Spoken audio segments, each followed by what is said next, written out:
శ్రీ లక్ష్మీ నరసింహస్వామి జ్యోతిష్యాలయం. కుటుంబంలో ఏ సమస్యకైనా 100% పరిష్కారం. విచ్చేయండి సికింద్రాబాద్ రైల్వే స్టేషన్ దగ్గర రతీఫైల్ బస్ స్టాండ్ ఎదురుగా, సికింద్రాబాద్. సెల్ 9849783528.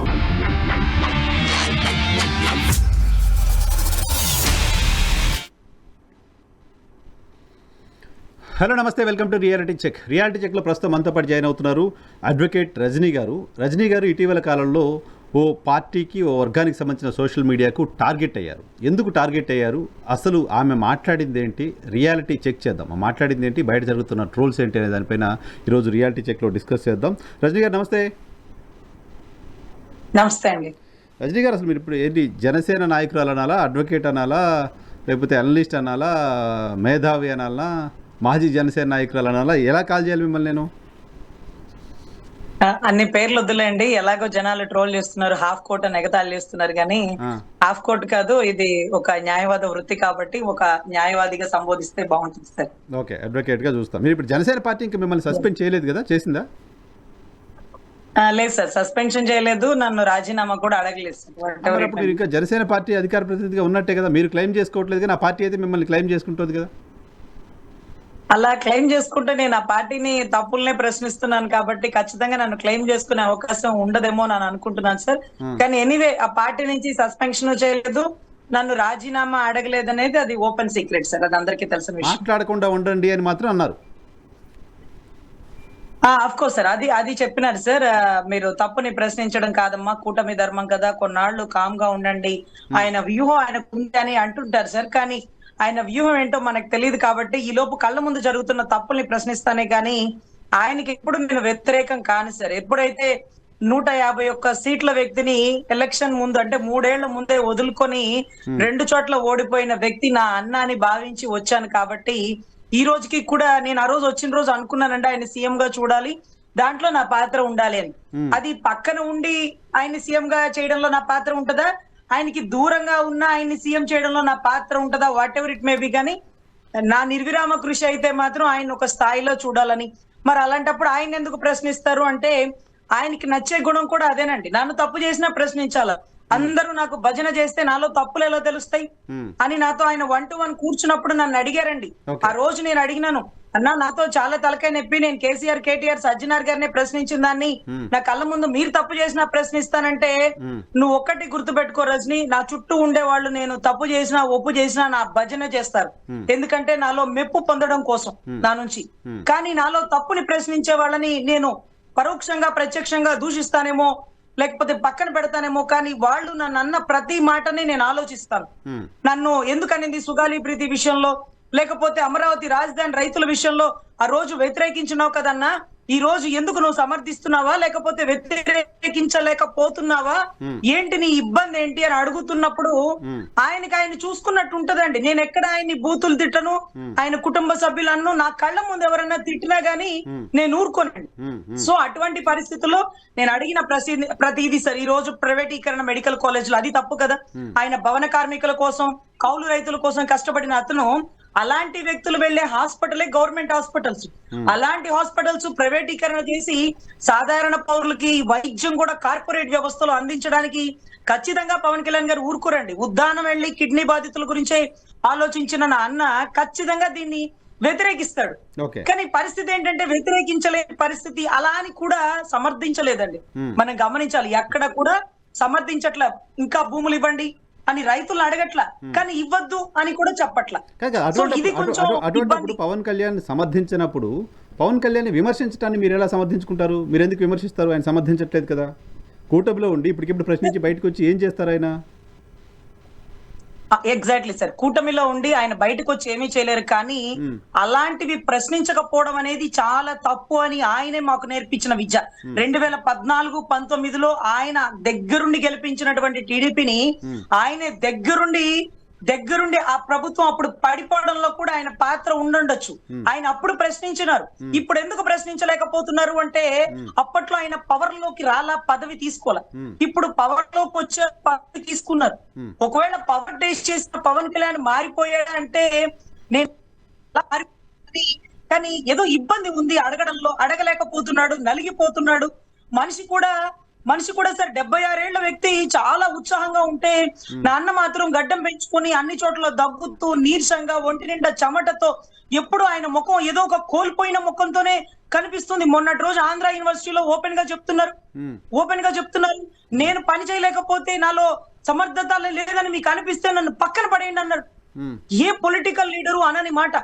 అంటే నన్ను అడ్డం పెట్టుకొని వాళ్ళు గెలిచి రాష్ట్రాన్ని అప్పుల ఊబిలో నెట్టేస్తున్నారు, నన్నేమి ప్రశ్నించలేని పరిస్థితిలో నెట్టేసినారు, నన్ను నమ్మిన సైన్యాన్ని వెనకబడేస్తున్నారు, నా ఎమ్మెల్యేలకి ప్రాధాన్యత ఇవ్వట్లా, నన్ను అవసరానికి వాడుకుంటున్నారు, అవసరం అయ్యాక తీసేస్తున్నారు, మీరేం నన్ను చూసి ఓటైనక్కర్లేదు, నేనేం పని చేయలేకపోతున్నాను కదా, పక్కన పడేయండి అంటే దగ్గరుండి కూటమిని ఓడించండి అని లేకపోతే టీడీపీని ఓడించండి అని ఒక ఇండైరెక్ట్ హింట్ ఇచ్చినారేమో అని నాకైతే అనిపించింది సార్. అటువంటి అప్పుడు పవన్ కళ్యాణ్ నిజాయితీగా కనిపిస్తుంది కదా మీకు. పవన్ కళ్యాణ్ ఇంటర్నల్ గా ప్రశ్నించాడేమో, లులు మాల్ కు సంబంధించిన అంశం పైన క్యాబినెట్ ఆయన ప్రశ్నించారు అంటూ వార్తలు వచ్చాయి. ఆ తర్వాత లులు మాల్ కు రాష్ట్ర ప్రభుత్వం ఇచ్చిన భూములు వెనక్కి తీసుకుంది. భూసేకరణ అంశానికి సంబంధించి కూడా పవన్ కళ్యాణ్ ప్రశ్నించిన తర్వాతే భూసేకరణకు సంబంధించిన అంశంపైన ప్రభుత్వం ముందుకెళ్ళడానికి 3 నెలలు ఆగింది. తర్వాత ఇప్పుడు భూసేకరణకు సంబంధించి కూడా ఇంకా ఇబ్బందులు ఉన్నాయి. సో పవన్ కళ్యాణ్ ఇంటర్నల్గా ప్రశ్నిస్తున్నారు. ప్రతిపక్షంలో ఉన్నప్పుడు ప్రశ్నించడం వేరు, ప్రభుత్వంలో భాగస్వామిగా ఉన్నప్పుడు ప్రశ్నించడం వేరు కదా. దాన్ని ఎందుకు మీలాంటి వాళ్ళు అర్థం చేసుకోలేకపోతున్నారు? ఎస్ సార్, ఎగ్జాక్ట్లీ ఇదే ఆయన వ్యూహం అంటారు సార్. నేనేం చేయాలో, ఎప్పుడు చేయాలో, ఎక్కడ ఎవరిని కట్ చేయాలో, ఎక్కడ ఎవరిని పైకి లేపాలో నాకు తెలుసు, అది ఆయన వ్యూహం అంటారు సార్. కానీ మా లాంటి ఉడుకు రక్తం 2014-19లో ఆయన ఎలా విభేదించారో అదే మైండ్ లో ఉంటది. కానీ అంత ఓర్పుగా ఉండలేని పరిస్థితి సార్.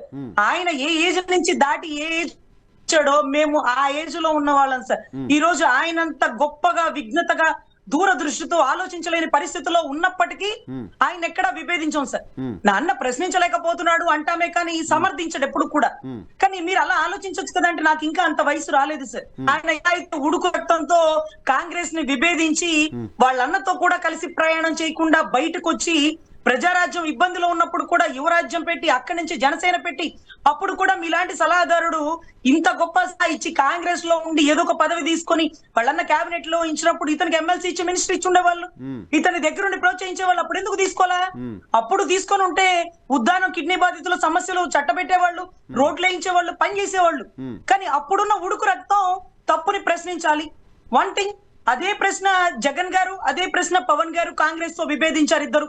అదే మాదిరిగా ఇద్దరు కూడా 30,000 ఎకరాలు కూడా ఏదైతే గవర్నమెంట్ భూములు ఉండాలి, ప్రైవేట్ భూములు తీసుకుంటే మనమే రియల్ ఎస్టేట్ ని పెంచి పోషించిన వాళ్ళం అవుతామని అనుభవం లేని వ్యక్తి ఒక జగన్ గారు చెప్పారు. అనుభవంతో ఆ రోజు నాకు చంద్రబాబు గారు చెప్పిన మాట 1600 ఎకరాలే తీసుకుంటాను, అంతకు మించి అక్కర్లేదు అని అతను నన్ను చెప్పి మోసం చేసినాడు. ఇది ఒక కార్పొరేట్ వ్యవస్థ లాగా అయిపోతుంది, ఒక డబ్బున్న వాళ్ళకి మాత్రమే రాజధాని అయిపోతుందని పవన్ గారు చెప్పారు. వీళ్ళిద్దరూ ఒకటే ధోరణిలో ఉన్నారు సార్, ఒకటే ధోరణిలో ఉన్నారు. కానీ పదవి కోసం సీఎం పదవి కోసము లేకపోతే ప్రభుత్వ హోదా కోసమో అటు కాంగ్రెస్ కి భజన చేస్తారు, ఇటు మోడీ గారికి కాళ్ళు ఒత్తుతారు. ఇలాగా పదవి కోసం అతను ఏమైనా చేయగలడు కానీ వీళ్ళు చేయలేరు. దాంట్లో జగన్ గారు అయితే ఓపెన్ నేను చేయను అంటారు. కానీ పవన్ కళ్యాణ్ గారు నిన్నటి రోజు నేను అన్న మాట ఏదైతే చలికాలంలో చేయించుకోవాల్సిన సర్జరీ ఎండాకాలంలో చేయించుకున్నారు అంటే డాక్టర్ గారికి ధన్యవాదాలు చెప్పాలి. ఈ టైంలో అన్న రెస్ట్ తీసుకోవడం ఎంత మంచిదంటే అవసరం కోసమో అధికారం కోసమో వాళ్ళ కొడుకుని ముఖ్యమంత్రి చేయడం కోసమో కేంద్రంలో పదవి కోసమో ఎండలకి వానలకి వెళ్ళి 76 ఏళ్ల వయసు గల వ్యక్తి భాషరాని తమిళంలో ఏదైతే పొగిడిన స్టాలిన్ ని తిట్టాల్సిన దౌర్భాగ్య పరిస్థితి, విజయ్ ని విమర్శించాల్సిన దౌర్భాగ్య పరిస్థితి. సో ఇవన్నీ కూడా పవన్ కళ్యాణ్ గారు ఈ టైంలో తప్పించుకున్నారు ఆ సర్జరీ వల్ల. అది చాలా మంచి పని. పవన్ కళ్యాణ్ తప్పించుకున్నారనే మాట, పవన్ కళ్యాణ్ ని తప్పుగా మీరు పోర్ట్రేట్ చేశారు, పవన్ కళ్యాణ్ ఏదో కావాలని ఇప్పుడు సర్జరీ చేసుకున్నట్లుగా నటిస్తూ కూర్చున్నారు, ఇటువంటి భాష ఏదో మీరు మాట్లాడినట్టుగా సోషల్ మీడియాలో విస్తృతంగా ట్రెండ్ అవుతోంది. విస్తృతంగా చాలా పోస్టులు పెట్టడం చూసా చాలామంది. పవన్ కళ్యాణ్కి మీరు వ్యతిరేకంగా ఉన్నారు, పవన్ కళ్యాణ్ని మీరు ట్రోల్ చేస్తున్నారు, పవన్ కళ్యాణ్ మీరు విమర్శ చేస్తున్నారు, పవన్ కళ్యాణ్ చేసుకున్న ఆపరేషన్ కూడా రజనీ తప్పుపడుతున్నారు, ఇటువంటి చాలా హ్యాండిల్స్లో చూస్తున్నాను నేను. అసలు ఏం జరిగింది మీరు అన్న మాట? ఆపరేషన్ ని నేను తప్పుపడను సార్, ఆపరేషన్ ని తప్పుపడను. కానీ ఆయన చాలా డల్ అయ్యారు, చాలా అనారోగ్య ఇబ్బంది పడుతున్నారు. బట్ ఆయన సర్జరీ చేయించుకోవడం వాస్తవం. కానీ ఎప్పుడో చేయించుకోవాల్సిన సర్జరీ లేకపోతే ఆయన ఎమర్జెన్సీ అంటే అనారోగ్య ఇబ్బంది ఒత్తిడి పెరగడం వల్ల ఇప్పుడే చేయండి సార్, నేను రెస్ట్ తీసుకోవాలి, నేను ఆ రాష్ట్ర ప్రచారం ఈ రాష్ట్ర ప్రచారం ఎవరి కోసం చేయను, నా వెనకాల ఉంది నా సైన్యం. ఈ రోజు మోడీ గారు కూడా అవసరానికి ఓ అంది హే ఓ తుఫానీ హే అని అన్ని రాష్ట్రాలకి ప్రచారానికి తిప్పుకుంటారు. అవసరానికి వాళ్ళ ఎమ్మెల్యేలకు కానీ లేకపోతే వాళ్ళ కోసం పనిచేసిన జనసేనకు కానీ ఎప్పుడు అండగా ఏ పార్టీ నాయకులు నిలబడట్లేదేమో. ఈ రోజు చంద్రబాబు గారికి కూడా ఒక హింటు, ఆయన ఇష్టమైతే ప్రచారం చేస్తాడు, ఆయన ఇష్టమైతే సమ్మతి తెలుపుతాడు, ఆయనకి ఇష్టం లేకపోతే ప్రచారం చేయడు. దానికి కారణాలు ఎన్నైనా గానీ, ఫర్ సపోజ్ 2029 ఎలక్షన్ కి నాకు వెన్నుముక ప్రాబ్లం గా ఉందని అమెరికాకి వెళ్లి అనుకోండి, అప్పుడు రాష్ట్ర పరిస్థితి ఎలా ఉంటది? రాష్ట్ర సర్జరీ చేయించుకున్నాను, నాకు బాగలేదు, నేను ప్రచారంలోకి రాలేని పరిస్థితి, డాక్టర్స్ రెస్ట్ తీసుకోమన్నారంటే మరి భారీ మెజారిటీ అధికార పార్టీలో బలమైన పార్టీ టీడీపీ ఏమైపోతుందండి? ఒకటే ఉద్దేశం సార్, కష్టకాలంలో జైలు నుంచి బయటకు వచ్చినప్పుడే 21 సీట్లలో 9 సీట్లే జనసేనవి, మిగతావి వాళ్ళవి వీళ్ళవి. అంటే అంత కష్టకాలంలో కూడా 21 సీట్లు ఇవ్వడానికి కూడా అల్లాడిపోయినటువంటి పరిస్థితి. ఇప్పుడు జనసేనకి ఎన్ని సీట్లు ఇస్తుందని మీ ఊహాగానం? ఒక 25 వస్తుందా, ఒక 30 వస్తుందా, లేకపోతే 15కి పడిపోతుందా? ఏం చేయబోతారు? ఒకవేళ 60 సీట్లు కావాలనుకోండి, అప్పుడు ఏం చేయాలి పవన్ కళ్యాణ్ గారు? నేను చాలా స్ట్రిక్ట్ గా ఉంటా, నా సైన్యానికి మీరేం చేస్తారు, నా తాలూకా ఎమ్మెల్యేలకి మీరేం ప్రాధాన్యత ఇచ్చినారు? సార్, ప్రభుత్వంలో ఉండగా ఎమ్మెల్యేలు తప్పు చేసినారని ఎలా బయటకు వస్తుంది? ఎవరైనా అంటారు కదా, మనం ప్రభుత్వంలో ఉంటే వాళ్ళ తప్పులు వాళ్ళు కప్పెట్టేసుకుంటారని. కానీ ఎమ్మెల్యేలు తప్పులు చేయకపోయినా చేసినట్టుగా బయటికి ఎవరు తీసుకొస్తున్నారు? ఎవరి కట్టప్పలు? జనసేన ఎమ్మెల్యేలు విలన్లుగా చిత్రీకరిస్తున్నారా? 100% సార్. అసలు నెల్లిమర్ల లోకమాదేవి గారు కానీ ఎవరు సార్ ప్రభుత్వంలో ఉండగా తప్పులు ఎలా బయటకు వస్తాయి? ప్రభుత్వం తలుచుకుంటేనే బయటకు వస్తాయి. ప్రభుత్వంలో ఎవరు తలుచుకుంటున్నారు? బలమైన పార్టీ తలుచుకొని ఈ రోజు నెల్లిమర్ల లోకమాధవి గారు కానీ, బొలిశెట్టి శ్రీనివాస్ గారు కానీ, లేకపోతే పుంగుటూరు ఎమ్మెల్యే విషయం కానీ, లేకపోతే ఇంకా ప్రతి ఎమ్మెల్యే మీద ఎలిగేషన్స్ సార్. అంటే ఇంత బురద జల్లుతున్నారే జనసేన ఎమ్మెల్యే మీదే. క్వారీలు, మట్టి, మైనింగ్ అన్ని తవ్వుకుంటూ వెళ్ళిపోయింది ఎవరు? అంటే ఈ రోజు రాక్షస ప్రభుత్వం అని వైసీపీ వాళ్ళు అంటుంటే దానికి కారణం ఎవరు? పెత్తనం చేస్తుంది ఎవరు? కష్టపడి పని చేసింది ఎవరు? అంటే నేనేం చెప్తున్నానంటే సార్, యథార్థవాది లోక విరోధి అని ఒక నానుడి ఉంటుంది సార్. ఆయన సర్జరీ నేను తప్పను సార్, ఎందుకంటే ఆయన అనారోగ్యంగా ఎంత నలిగిపోతున్నారో, ఏదైతే పిఠాపురంలో జరుగుతున్న ఇష్యూస్ చూస్తున్నాం, రాష్ట్రం అంతా జరుగుతున్న విధ్వంసాలు చూస్తున్నాం, ఇదంతా నన్ను చూసి ప్రజలు గెలిపించినారు కూటమిని. గెలిపించిన కూటమిలో నిబద్ధత అభివృద్ధి పరిపాలన చేస్తాడనుకున్న చంద్రబాబు గారు అరాచక పరిపాలన చేస్తున్నారని ఆయన భావిస్తున్నారేమో. ఆయన మనసులో ఏదో ఒక మూల ఉంటుంది కదా సార్. బాబు గారి పాలన చూసి మనోవేదనతో పవన్ కళ్యాణ్ గారికి ఆరోగ్యం పాడైంది. As for you? Yes sir, నాకు అనిపిస్తుంది. ఎందుకంటే నన్ను పక్కన పడేయండి అని ఒక పొలిటికల్ లీడర్ అన్న చరిత్ర ఎక్కడా లేదు సార్. అంత పదాన్ని వాడారంటే నేను ఎంత నలిగిపోతున్నానని ఇప్పుడు చెప్తారేంటి? అంటే ఓడిపోయిన నలిగిపోవాలి అన్న, గెలిచాక నేను ఎంత నలిగిపోతున్నానో మీ ముందు నేను ఎదురుగా నుంచొని ప్రశ్నించడానికో లేకపోతే మీ నుంచి ఆ ప్రశ్నలు తీసుకోవడానికి కూడా నాకు చాలా భయంగా ఉంది అంటూ ఓపెన్ గా ఆయన మాట్లాడుతుంటే, గెలిచాక ఎందుకు నలగాలి? డిప్యూటీ సీఎం హోదాలో ఎందుకు నలగాలి? ఎందుకంత మనోవేదన గురవుతున్నాడు? దీనికి కారణం ఎవరు చేస్తున్నారు? ఆయన సైన్యాన్ని ఎవరు ఇబ్బంది పెడుతున్నారు? సో ఇవన్నీ కూడా ఆయన మనసులో మెదులుతూ అవసరమైతే నన్నే పక్కన పడేయండి అనే పరిస్థితి.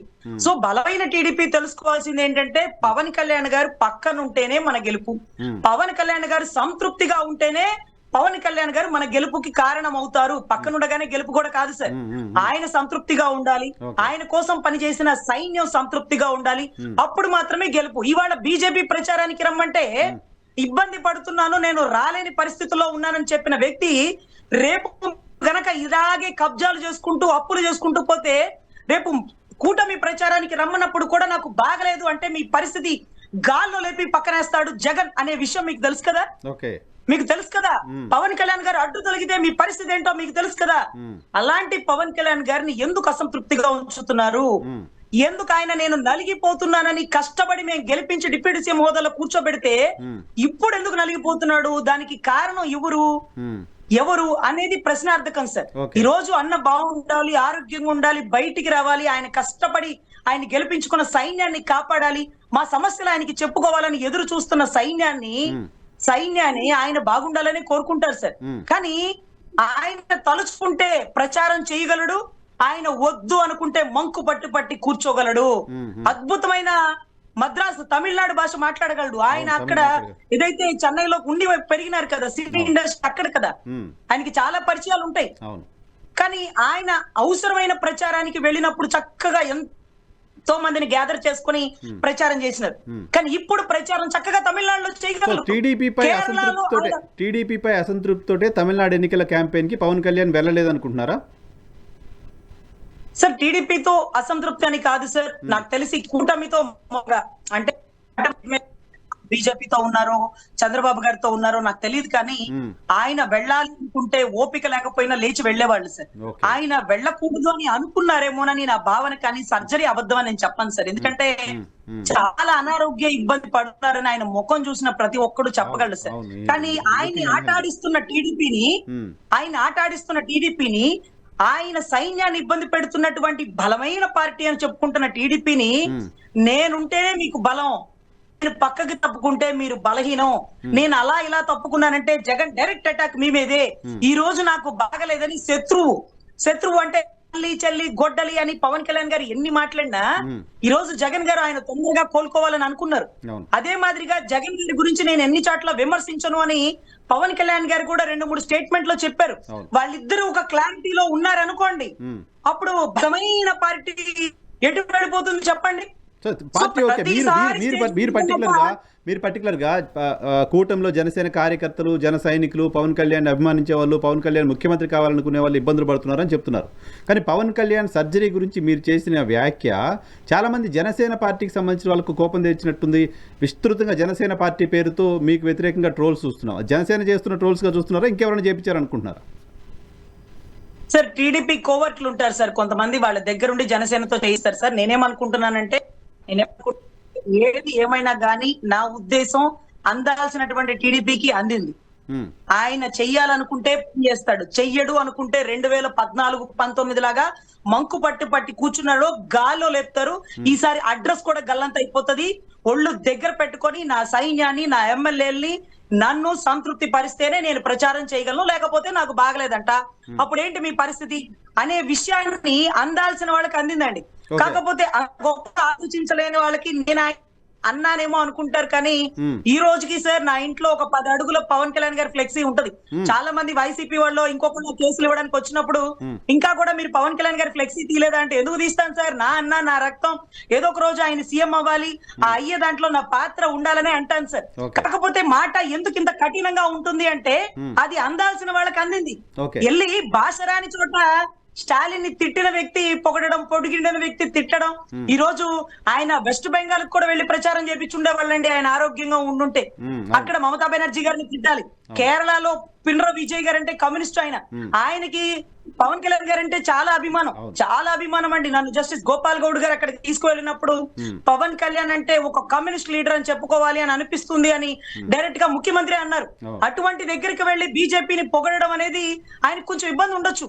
విజయ్ తనతో పాటు ఉండేటటువంటి సహ నటుడు కాబట్టి విజయ్ ని తిట్టడం ఆయనకి ఇబ్బంది ఉండొచ్చు. ఇలా వెళ్ళకూడదు అని అనుకున్నప్పుడు తర్వాత ఎప్పుడో చేయించుకోవాల్సిన సర్జరీ కూడా చేసేయండి, వాళ్ళ తిప్పలు వాళ్ళు పడతారు. ముందు నేను ఆరోగ్యంగా ఉండి నా రాష్ట్ర ప్రజలకి, నా సైన్యానికి ఉపయోగపడాలి, కానీ ఊరికే నాకు భజన చేసే నాయకులకు కాదు. నన్ను ఈ స్థాయిలో కూర్చోబెట్టి నా సైన్యానికి ఉపయోగపడాలని అట్లా ఏసీ రూమ్ లో పడుకున్నారేమో, పడుకోండి అన్న, మీరు అలా రెస్ట్ తీసుకోండి, వాళ్ళ తిప్పలు వాళ్ళు పడతారు. మీరు లేకపోతే ఏది ఉండదు, మీరుంటేనే అన్ని. 29లో నేను క్యాంపెయిన్కి రాకపోతే మీ పరిస్థితి ఏంటో చూసుకోండి అని ఒక స్వీట్ వార్నింగ్ టీడీపీకి ఇచ్చారంటారు. ఇప్పుడు అది టీడీపీకి ఇచ్చినారా, అంది హై తుఫాని అని బీజేపీకి ఇచ్చినారా? ఆయన అంటారు సార్, నేను పరిశ్రమలు తీసుకురాలేకపోయాను అంటూ స్టేజ్ మీద మాట్లాడారు సార్. ఆయన అక్కడ కూర్చుంటేనే కర్ర పట్టుకొని రాష్ట్రానికి కాపు గాస్తుంటేనే ఆ కంపెనీలు ఇక్కడికి వచ్చినాయి సార్. అంటే దాని అర్థం ఏంటంటే ఒకటే గుర్తుపెట్టుకోవాలి, ఇక్కడ పవన్ కళ్యాణ్ గారు కూటమిని కాపాడుతారనే నమ్మకంతోనే మెటాల్ స్టీల్ ప్లాంట్ కంపెనీ ఇక్కడికి వచ్చింది సార్. అంటే ఇక్కడ లోకేష్ గారు పని చేస్తున్నారు, ఆయనకి పని కల్పించిన వ్యక్తి ఎవరు? పవన్ కళ్యాణ్ గారు. పవన్ కళ్యాణ్ గారు పక్కకు తప్పుకుంటే అక్కడ టీడీపీ గల్లంత అయిపోతుంది, టీడీపీని భూస్థాపితం చేస్తానని జగన్ గారు అన్నారు కదా, అడ్డుకట్టగా వేసింది పవన్ కళ్యాణ్ గారే కదా. సో ఇక్కడ మనం ఏం చెప్పొచ్చు అంటే, పవన్ కళ్యాణ్ గారు అక్కడ కర్ర పట్టుకొని కుర్చీలో కాపలా కాస్తుంటేనే లోకేష్ గారు పని చేయగలుగుతున్నారు. లోకేష్ గారికి చంద్రబాబు గారికి పని కల్పించిన వ్యక్తి పవన్ కళ్యాణ్ గారు. ఆయన ఆ స్థాయిలో చూసి ఆ స్థాయిలో గౌరవిస్తేనే మీకు సంతృప్తికరమైన రిజల్ట్. వాళ్ళిద్దరికి ఆయన పని కల్పిస్తే వాళ్ళిద్దరు కలిసి పవన్ కళ్యాణ్ గారికి పని లేకుండా చేస్తున్నారా? ఏం పర్లేదు సార్, ఈయన పనేమి చేయలేదు సార్. ఈయన మంచిగా కూర్చుంటే వాళ్ళిద్దరు పని చేయవచ్చు. ఆయన అక్కడ ఉన్నాడని నమ్మకంతోనే. కానీ ఆయన అక్కడ ఉన్నా సరే సంతృప్తికరంగా లేకపోతే దాని పర్యవసానాలు చాలా తీవ్రంగా ఉంటాయి. ఆయన చాలా సంతృప్తిగా ఉండాలి. 21 ఎమ్మెల్యేలని ఏ గతి పట్టిస్తున్నారో మేము చూస్తున్నాం సార్. బొలిశెట్టి శ్రీనివాస్ గారి కాన్స్టిట్యున్సీలో ఎమ్మెల్యే పిలవకుండా ఒక ఇన్ఛార్జి టీడీపీ ఇన్ఛార్జి ఓపెనింగ్లు చేసేస్తున్నారు. మా పార్టీ మొత్తంలో సార్ నెంబర్ 2 క్యాడర్ లో ఉన్న వ్యక్తి నాదెండ్ల మనోహర్ గారు అంటే మేము ఒప్పుకోలేం, కానీ బొలిశెట్టి శ్రీనివాస్ గారు అంటే ఒప్పుకోగలం సార్. అంత గొప్ప వ్యక్తి. ఆయన్నే పక్కన పడేస్తున్నారు. పంత నానాజీ గారు లాంటి సీనియర్ నటుడు వీళ్ళేమైపోయారు. బాలశౌరి గారు గొంతు వినపడదు. సో ఇలాగ పార్టీలో కీలక వ్యక్తులు అందరూ స్తబ్దైపోయినారు సార్. ఎందుకు అలా అయిపోయారంటే వాళ్ళ పెత్తన నడవట్లా, వాళ్ళు చెప్పిన పనులు చెయ్యట్లా, వాళ్ళు చెప్పిన వాళ్ళకి కాంట్రాక్ట్లు ఇవ్వట్లా, వాళ్ళు చెప్పిన వాళ్ళకి ట్రాన్స్ఫర్లు అయ్యట్లా, వాళ్ళు పేరుకి ఎమ్మెల్యేలుగా ఉన్నారు సార్. ఇదంతా కూడా పవన్ కళ్యాణ్ గారికి తెలుసు సార్. కానీ అడగలేని పరిస్థితి కూటమి ధర్మం. సో ఆయన పడుతున్న పరిస్థితి ఆంధ్ర యూనివర్సిటీలో నేను నలిగిపోతున్నానని చెప్పిన పదం 2 చాట్ల ఓడిపోయినప్పుడు కూడా నాన్న ఇప్పుడు చెప్పలేదు సార్. గెలిచి ఒక స్థాయిలో కూర్చోబెడితే నేను నలిగిపోతున్నాను, నేను సమర్థత నాలో లేకపోతే పక్కన పడేయండి, హాట్ చిప్ గా మీరేం ఆలోచించకండి అని అంటున్నారంటే ఆయన తన తాను ఇంకా తగ్గించుకుంటున్నాడు. ఎందుకు అంటే అది రాష్ట్ర ప్రజల్లో ముఖ్యంగా జన సైనికులకు అర్థం అవ్వాలి సార్. సో మిమ్మల్ని ఒక విలన్ గా పవన్ కళ్యాణ్ పైన విమర్శలు చేస్తున్న వ్యక్తిగా చూస్తున్న వాళ్లకు మీరేం చెప్తారు? చివరిగా రజనీ గారు, పవన్ కళ్యాణ్ గారికి ఒక మాట చెప్పాల్సి వస్తే ఏం చెప్తారు సార్? నన్ను విలన్ గా చూస్తున్నటువంటి టీడీపీ కోవట్లైనటువంటి కొంతమంది సైన్యానికి చెప్తున్నాను, మీరు పక్కన ఉండి మీరేం చేయగలరో నాకు తెలియదు, కానీ దూరంగా ఉండి ఆయన 21 సీట్లని 61 సీట్లకు తీసుకువెళ్ళగల సమర్థత నాలో ఉంది అని నేను భావిస్తున్నాను సార్. ఆయన ఒక స్థాయిలో చూడాలా, ఆయన ఒక సీఎం స్థాయిలో చూడాలని అనుకునే నేను అక్కడికి వచ్చాను. ఈ రోజుకి ఎందుకు కండువా కప్పుకోవటం లేదు అంటే నాకెందుకు కండువా, నేను ఎక్కడున్నా ఆయన సీఎం చేయడంలో నా పాత్ర ఉంటది. ఈ రోజుకి నా మాటల్లో ఆవిడ రజనీ వ్యతిరేకించిందే గానీ నన్ను తిట్టదు. ఈ రోజు కూడా సర్జరీ కావాలని చేయించుకున్నాడని నేను చెప్పే ట్రోలింగ్స్ అవును ప్రచారానికి వెళ్ళడం ఇష్టం లేదు నాన్నకి, నాన్న పని చేయాలనుకున్నప్పుడే చేస్తాడు, లేకపోతే 14-19 లాగా బయటకు వస్తాడు. అప్పుడు ఏంటి పరిస్థితి టీడీపీకి? నాన్న గెలిచినా ఓడినా నా సైన్యం ఎప్పుడు అన్న నుంచి అంగుళం కూడా పక్కకు పోరు. మరి బాధపడేవారు ఎవరు, నష్టపోయే వాళ్ళు ఎవరు? అది టీడీపీ తెలుసుకోవాలి, ఓపెన్ గా టీడీపీ తెలుసుకోవాలి. సో నాన్న ఎన్ని తిట్టించినా పర్లేదు సార్. ఒకప్పుడు కొంచెం బాధగా కలిగేది, ఇప్పుడు అలవాటు అయిపోయింది. పగిలే కొద్దీ పదునెక్కిద్ది అని ఆయన సూత్రాన్ని ఫాలో అవుతున్నాం కాబట్టి ఆయన్ని సీఎం స్థాయిలో చూడాలని మా అందరి కోరిక. ఆయన విలువని తగ్గించాలని. జనసేన పార్టీలో ఉన్నా లేకపోయినా పవన్ కళ్యాణ్ గారిని దూరంగా ఉండేనా ముఖ్యమంత్రిగా చూడడం, ముఖ్యమంత్రిగా చేయడం కోసం పనిచేయడం మీ లక్ష్యం, రైట్? 100% చూస్తాను. 100% మేమందరం బయట ఉన్న చాలా మంది కానీ లోపల ఉన్న చాలా మంది కానీ ఆయన్ని దగ్గరుండి సీఎం చేయగలుగుతాం సార్, దాంట్లో ఎటువంటి సందేహం లేదు. ఇకపోతే పవన్ కళ్యాణ్ గారికి చెప్పే మాట, అన్నిటికీ సర్దుకోవాల్సిన పని లేదన్న, అన్నిటికీ ఓర్చుకోవాల్సిన అవసరం లేదు. కూటమి ధర్మాన్ని మీరు కష్టపడి కాపాడుతున్నారు, మాతో కాపాడేలాగా చేస్తున్నారు, కానీ వాళ్ళు కాపాడట్లా. మీరు కష్టపడి కాపాడినటువంటి కూటమి ధర్మం వల్ల రాష్ట్రం అప్పుల ఊబిలోకి 20 నెలల్లోనే 5 ఏళ్లలో చేసిన అప్పు వెళ్ళిపోయింది. మెడికల్ కాలేజీల ప్రైవేటీకరణ మీరు వద్దు అంటే ఆగిపోతుంది, కానీ కూటమి ధర్మంలో మీరు ఆపలేని పరిస్థితుల్లో ఉన్నారు. అదే రకంగా భూములు రైతుల నుంచి ఇంకా లక్షల ఎకరాలు తీసుకునే కొద్దీ డిమాండ్ అండ్ సప్లై సూత్రం ప్రకారం ఎక్కడా డెవలప్ చేయలేము. ఆ రైతులకు అన్యాయం చేసిన వాళ్ళం అవుతాం. అదే రకంగా అది వరద ఉద్రిక్త ప్రదేశము, లేకపోతే అది కట్టడాలకి సరిగా ఉండదని నువ్వు నేను గోపాల్ గౌడ్ గారు బొలిశెట్టి సత్య గారు వడ్డే శోభనాద్రీశ్వరరావు గారు చేసిన ధర్నాలు ఒకసారి గుర్తుపెట్టుకోండి. రైతులని మనం ఎప్పటికీ మోసం చేయకూడదు. ఇప్పటికీ కూడా పవన్ కళ్యాణ్ ఏమంటున్నాడు దీని గురించి అని అడిగే మారుమూల రైతు పవన్ కళ్యాణ్ గారు సమర్థించలేదు కానీ విమర్శించట్లా అనే ఒక నినాదం బయటకు వెళ్తుంది.